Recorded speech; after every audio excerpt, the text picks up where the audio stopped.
Jumpa lagi dengan saya Kris Setiawadi dari Sedana Farm. Kalau dari beberapa sesi-sesi yang lalu kita bahas di kandang, kita balik lagi untuk bahas tentang pakan. Dalam proses pembuatan pakan itu ada seperti bahan-bahan sumber protein, sumber energi, sumber serat. Nah, sekarang kita bahas tentang sumber serat yang kita gunakan di pakan yang diproduksi di Sedana Farm. Sumber serat itu kita dapatkan dari rumput juga bisa, jerami, limbah-limbah pertanian, dan juga limbah perkebunan. Kita cari sumber serat yang ada di sekitar kita. Kalau di sekitar Jombang itu juga ada sumber serat dari jerami, juga ada tebon jagung, tebon sorghum, kita juga ada di sini, rumput juga banyak. Nah, terus kita juga kalau di dalam konsentrat kita pakai tongkol jagung, tapi posisinya kita giling. Dan kemudian juga ada kulit kopi kita ambil dari Wonosalam sini, daerah Jombang sini juga, terus sama dari daerah Jember yang sekiranya bisa tersedia kontinu terus menerus. Nah, kenapa kita harus continue? Ya, nanti ketika bahan tersebut tidak ada, kita akan kesulitan lagi, terutama di ternaknya akan mengalami adaptasi lagi pakan. Makanya semua bahan pakan itu harus tersedia secara kontinu. Untuk di konsentrat di Sedana Farm kita pakai sumber serat dari kulit kopi, terus juga ada janggel jagung. Di kulit kopi proteinnya 5-10%, terus seratnya sekitaran di 18-25%.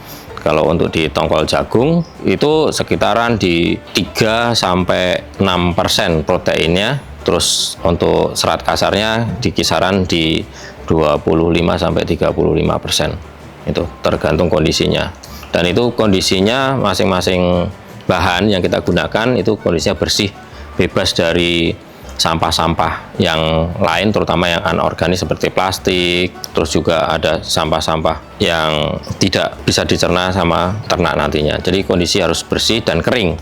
Posisinya kering itu kisaran di, kalau yang ada di sekitar 15-an sampai 20, tapi kalau bisa kurang dari itu, dari sekitar 10 sampai 15% kondisi kadar airnya. Kalau kondisi kadar airnya cukup tinggi, nanti bisa menimbulkan tumbuhnya jamur.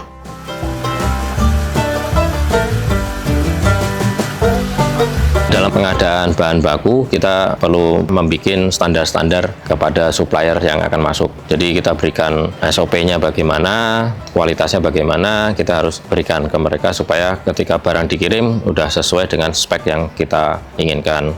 Yang salah satunya itu tadi yang saya jelaskan di awal tadi, masalah kebersihan bahan, tidak ada bahan-bahan anorganik yang tidak bisa dicerna sama ternak, terus juga masalah kadar air. Kadar air itu sangat berpengaruh sekali terhadap proses penyimpanan terutama. Jadi kadar air lebih baik di sekitar 10-15%, sehingga kita bisa menyimpan waktu agak lama. Karena apa? Kan kadang-kadang panen kulit kopi itu kan berapa bulan, panen habis itu kosong. Nah, itu perlu ada proses penyimpanan, sehingga ketika kadar air itu rendah, kita bisa melakukan penyimpanan agak lama. Janggel jagung juga sama. Janggel jagung ketika dia giling, nanti janggel jagungnya terpisah. Nah, biasanya itu masih kadar air masih cukup tinggi, sehingga perlu proses pengeringan dulu. Setelah proses pengeringan, terus habis itu setelah kering, mereka lakukan penggilingan seukuran yang sesuai keinginan kita, sekitaran 3-5 mili ukuran butirannya. Biasanya kalau dirasa masih kadar airnya masih tinggi, mereka akan jemur ulang, begitu sampai mencapai kadar air yang sesuai dengan permintaan kita.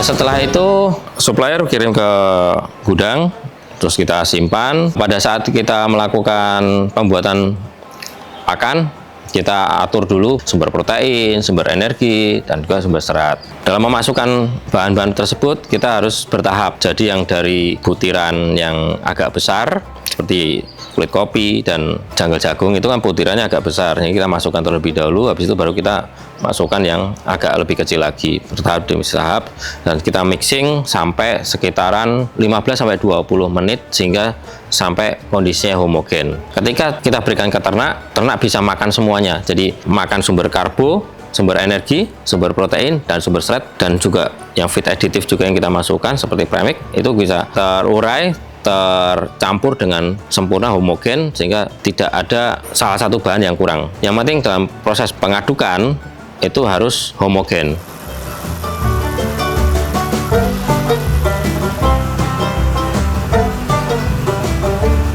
Kenapa kami memilih sumber serat dari tongkol jagung giling dan juga kulit kopi? Salah satunya bahan-bahan tersebut tersedia secara kontinu dan harganya tergolong termasuk murah dan bisa disimpan cukup lama karena memiliki kadar air yang rendah. Nah, terus juga dalam proses pengadukan ketika dimasukkan ke dalam mixer itu lebih mudah homogen dengan bahan-bahan yang lain, dan juga ternak lebih senang itu karena kulit kopi dan tongkol jagung itu ketika dicampur dengan bahan-bahan yang lain nanti menimbulkan aroma yang khas yang biasanya akan disukai oleh ternak. Itu pernah kita coba juga ketika kulit kopi kita kurangin, ternak nafsu makannya akan turun. Oke, kita kembalikan lagi ke kondisi sesuai ukuran takaran dalam 1 kali mixeran, itu ternak langsung lahap kembali. Masing-masing bahan memiliki ciri khas bau yang bisa timbul ketika sudah di mix dengan bahan-bahan yang lain. Kenapa kita masukkan juga sumber serat di dalam konsentrat? Padahal kita juga sudah memberikan pakan hijauan di ternak supaya konsentrat ini punya keseimbangan nutrisi, sumber protein, sumber energi, dan sumber serat. Kalau dari ketiga bahan tersebut jomplang atau proteinnya ketinggian, energinya ketinggian, ini biasanya akan menimbulkan sakit di ternak. Salah satunya asidosis. Asidosis itu ketika ternak mengalami asidosis itu akan sangat mengalami kesakitan.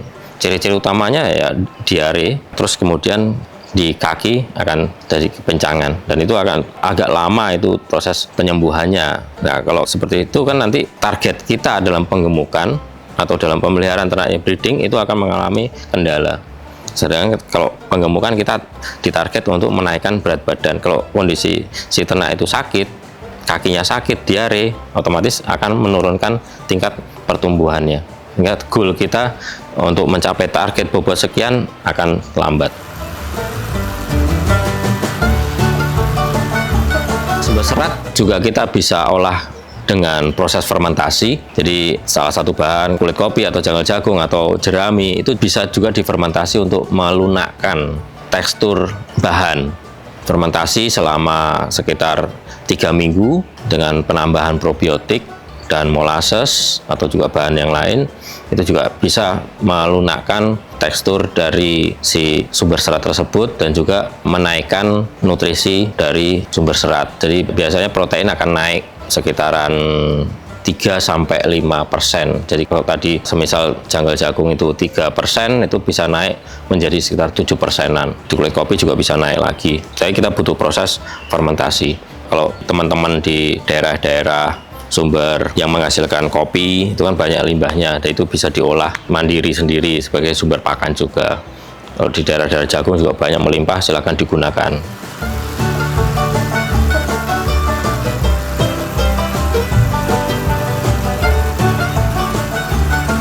Dalam pemilihan bahan pakan, kita perlu perhatikan keseimbangan nutrisi di masing-masing sumber pakan. Sumber protein, sumber energi, sumber serat, ketiga bahan tersebut harus seimbang.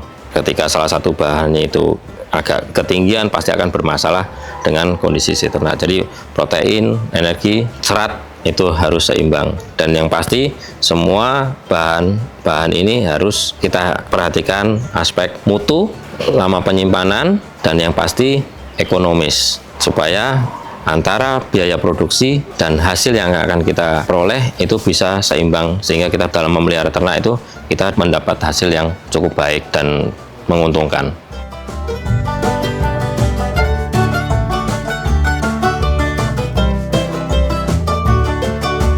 Untuk saat ini kita bahas tentang sumber serat, nanti kita akan lanjutkan lagi pembahasan di bahan pakan sumber protein dan sumber energi.